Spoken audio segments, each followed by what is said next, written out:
أنفسكم أزواجا لتسكنوا إليها وجعل بينكم مودة ورحمة إن في ذلك لآيات لقوم يتفكرون. وقال النبي صلى الله عليه وسلم an-nikahu sunnati faman ragiba an sunnati falaysa minni. Shadaqallahul adzim wa sadaqa rasuluhun nabiyul karim wa nahnu ala dzalika minasy syahidin wasyakirin walhamdulillahir rabbil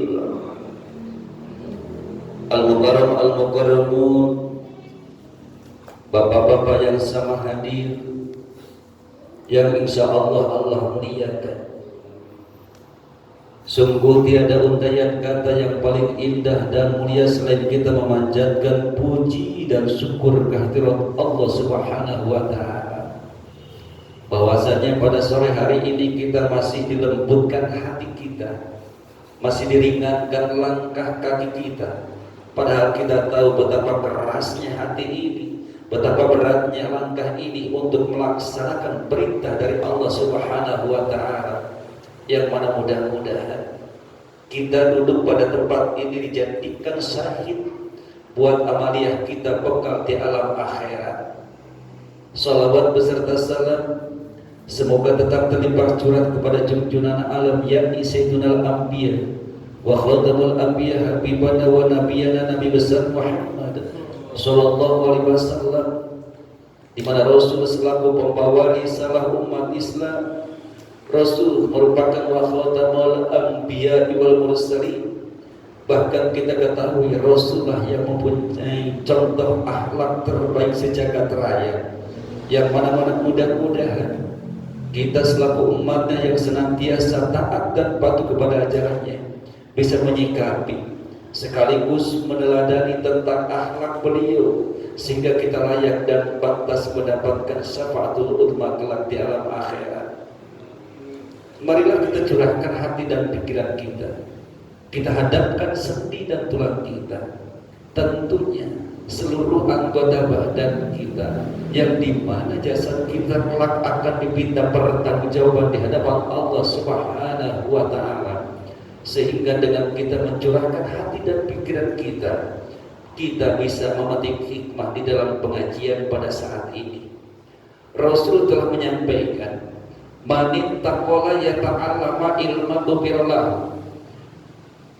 Barang siapa umat kami yang baru niat mau melaksanakan pengajian, yang ingin mencari ilmu agama untuk kemaslahatan kehidupan yang akan datang, maka bagi orang yang tersebut sebelum melangkahkan kakinya ke majelis taklim, baru niat saja, maka Allah mengutus semua malaikat untuk mengangkat dosa-dosanya bagi orang yang mau mencari ilmu. Disadari atau tidak pada saat ini, Pak, kita disaksikan oleh para malaikat utusan Allah Subhanahu wa Ta'ala.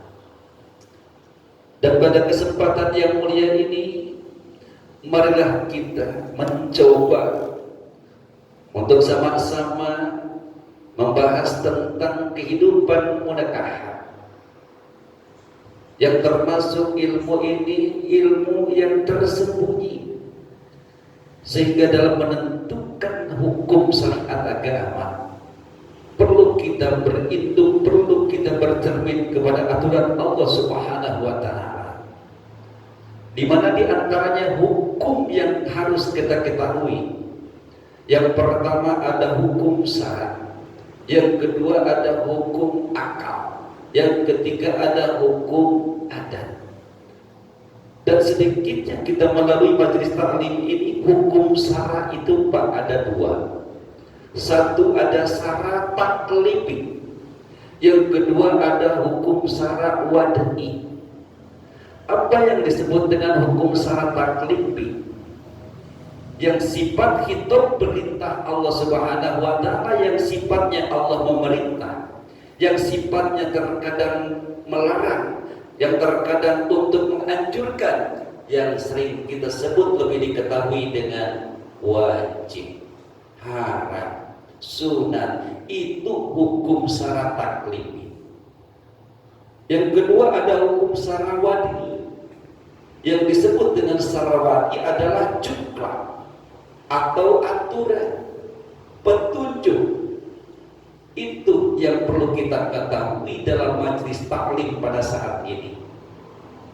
Seandainya kita sholat itu hukumannya wajib, kata hukum syara taklifi, tapi apa, bagaimana caranya, aturannya, petunjuknya kita melaksanakan ibadah sholat supaya diterima, di sanalah ada hukum syara wadi. Begitupun pada saat ini kita akan membahas suatu pi'arkani nikah, di mana nikah itu adalah salah satu yang dianjurkan oleh Rasulullah SAW. Bahkan tidak ada nikmat yang paling nikmat yang diberikan oleh Allah, bukan tiada lain dan tiada bukan adalah pernikahan.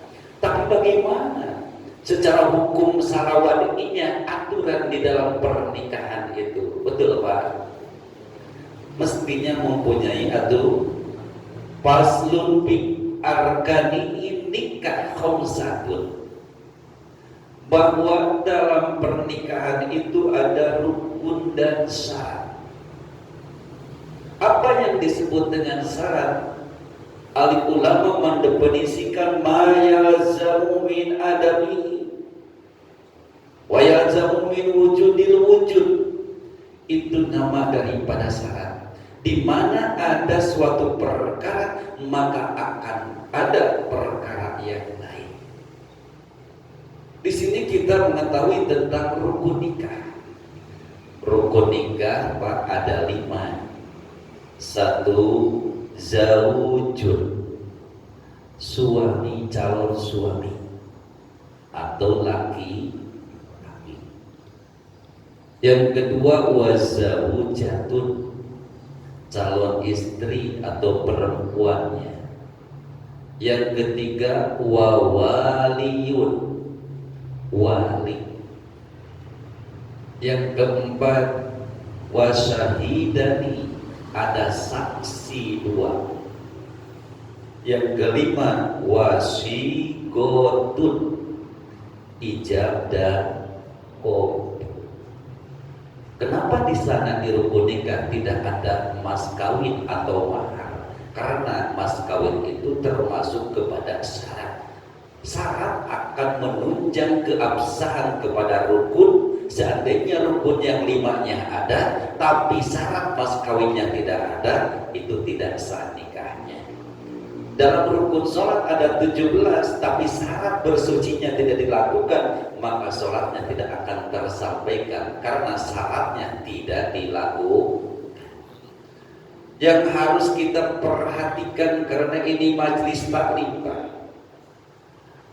Kalau thalabul ilmu yang kita tidak tahu menjadi tahu. Kalau khutbah itu menasehati, kalau khutbah itu bertanya. Apa zaujun wa zaujatun itu adalah calon istri, perempuan dan laki